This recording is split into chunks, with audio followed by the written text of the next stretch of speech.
I think it is the culture on the part of the consumers, the viewers, let's say.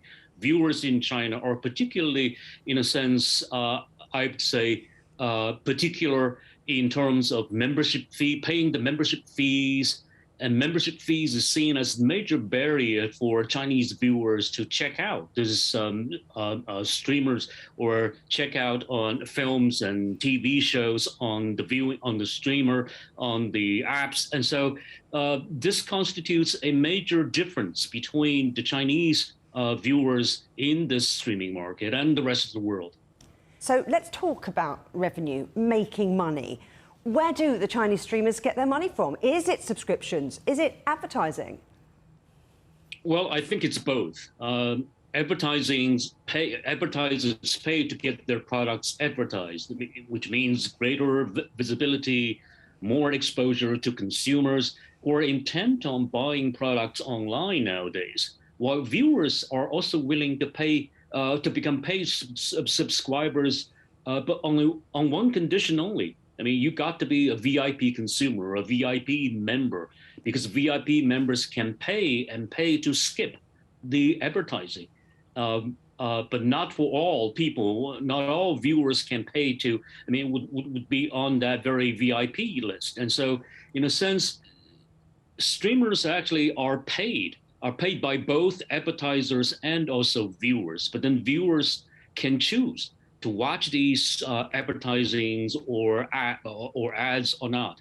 So in this sense, I think that both pay the streamers, and the streamers make money from both source of these fees. If you think about it, the big global players like Netflix, like Amazon, like Apple, it's been so built around that subscription model. Do you see maybe a shift in the trend in China closer towards subscription models? Oh, yes, absolutely. I think that shift is already beginning. Look at the people around me, for example, this rising middle class in the first tier and second tier and third tier cities. They are quite ready, I mean, quite willing to pay the fees to become subscribers. And like I mentioned before, I mean, some of my friends are VIP subscribers, and they either skip the ads or watch the ads, because most of these ads are actually related to the very platform, the nature of that very platform. If you offer advertising on a film streamer service, then most of the stuff has to do with film products. And that's why you can buy film products, film-related products from this very ad, and from this very viewer, from this very streamer. And so viewers are ready now. Viewers are willing to pay. And I see this is a very, very positive trend right now in China. Now, original content is really important, isn't it? What about the quality of that content? How important is that in the Chinese market? Is it just about getting more and having the choice, or are they discerning? Well, once again, I think that the Chinese viewers are increasingly particular about the quality in terms of this very content, and also the acting, the storytelling techniques, all actually are now being considered by viewers in this country, I mean, or as the benchmarks to be a good one. And so in this sense, I think content, especially original content, are important. I can recall right now, for example, several years ago when House of Cards are being streamed on this very Chinese online streaming service called Soho and Sohu. And Sohu actually advertised the TV show as the best, as the most powerful TV shows of social criticism and featuring Kevin Spacey and Robin Wright. They're all actually something that the viewers can look up to, so that they can recognize the very content. And so once again, I think content-wise, the Chinese viewers are increasingly putting this very emphasis on this part, and they won't say no. They won't say no to good ones, I'm sure. You mentioned House of Cards, that premiered on Netflix, but it's interesting, isn't it, that a lot of the Western streamers, like Netflix, have got a small presence or haven't quite cracked the Chinese market yet. Do you see that changing? It is. I think it is changing. I mean, my knowledge is that several of the Chinese streaming platforms have signed cooperative projects, signed cooperative agreements with Netflix, and Netflix is also very proactive in reaching out into the Chinese market. I mean, look at this very market right now. I mean, China from 2018 to 2022 is now regarded as the largest in terms of content purchasing power, and the Chinese market right now has become the driving force in the globe. And so in this sense, I think that if there's another house of cards, I mean, it will be a very hot cake here in China. And so once again, it has to do with the economy. The economy is doing good with the rising middle class, and also perhaps the exchange of cultures between China and the rest of the world. Western contents, especially American contents, are increasingly the liking of the viewers in this country. But there are lots of models out there, there are lots of streamers out there.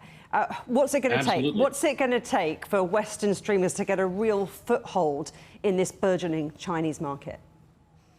Well, once again, give us the best one. Give us the best one in terms of the quality of the content, in terms of the acting skills, like House of Cards that I mentioned, or Women in Prison, or many other stuff, even Coda this year, this Oscar winner.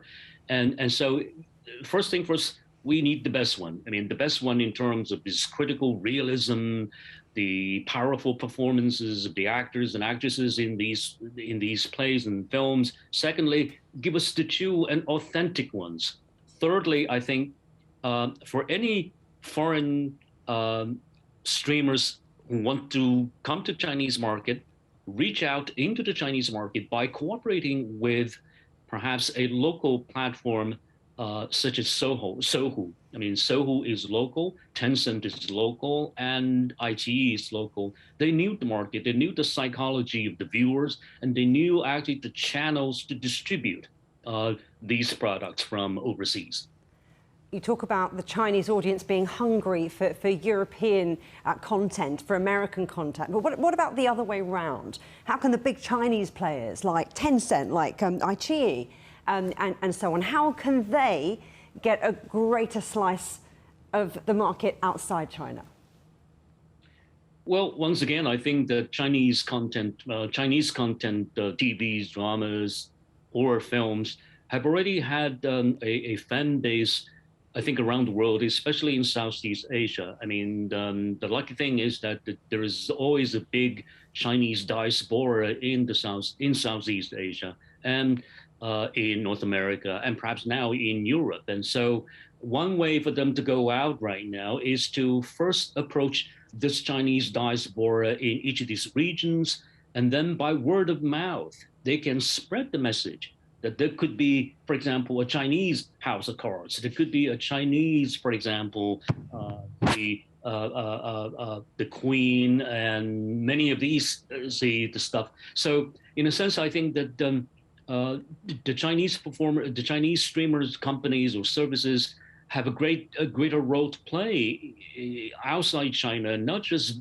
appealing to the Chinese diaspora, but I think that with an increasing number of foreign students studying in China and graduate from Chinese universities, and when they go back, they can actually spread the message. There are some good stuff from China, and then see that the message is out. Once the message is out, and people will go and watch them. And this is my experience, for example, back in the late 1980s and early 1990s, when Chinese director, for example, Chen Kaige and Zhang Yimou, and when their products are becoming, in a sense, flourishing and becoming big here in China, they are growing. They could grow big in overseas. So, Teng, what you're saying is that cultural exchange is going to be important. Also, product placement, that real desire for more and more, and collaboration. That's the future of the Chinese streaming market. Well, absolutely. I think product placement is important. Product placement is appealing and is interesting. And that's why I think that when you see some of these Chinese films or even foreign films, you can see lots of products being implanted, in the film or in the product can be especially can add lots of interest to the film and can be especially appealing because people identify that very product. People actually identify the very symbolism of that very product, and people actually, to a large extent, would act after the film being released or that product being kind of distributed overseas. This also has to do with lots of efforts made by filmmakers or perhaps artists by making full use of this new streaming platforms. And that's why I see a greater future for these kind of streaming platforms to play in exchanging or in importing, in exporting the cultural products of China and the rest of the world. Teng Jimeng, absolute pleasure talking to you. Thank you. Thank you.